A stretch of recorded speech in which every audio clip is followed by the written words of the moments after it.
The town was named for Sir John Glover, a man who had served as the governor of Newfoundland from 1876 to 1884.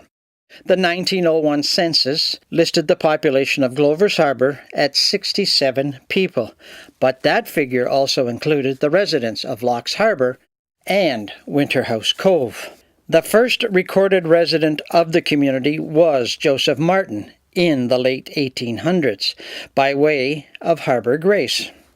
He chose the site and built himself a fishing premises.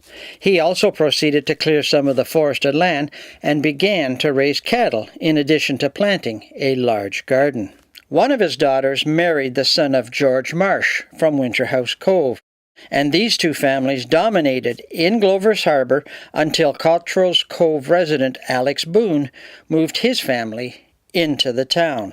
A small boat inshore cod fishery became the main source of income for the community, and that was supplemented by logging during the winter months.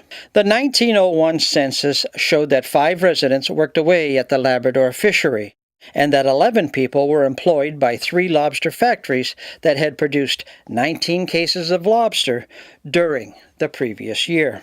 The 1911 Newfoundland census showed a strong inshore fishery in addition to 2 lobster factories.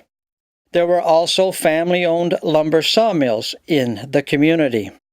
The census was done for Glover's Harbour alone and listed the community population at 28 souls, who were predominantly of the Church of England. There was 1 Methodist listed in the census report.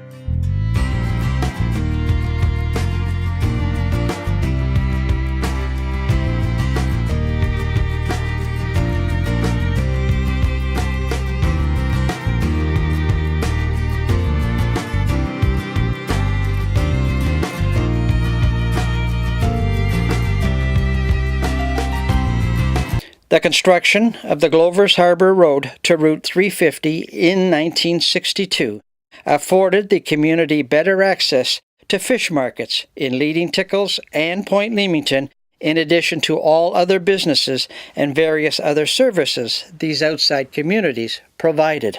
Between 1968 and 1971, the Burton family, along with the Goody, Rousel, and Haggett families, moved from Winterhouse Cove to Glover's Harbour.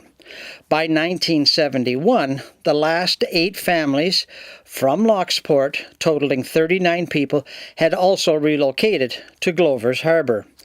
This move raised the community population to 145 people in 1971, up from 52 people just 5 years earlier.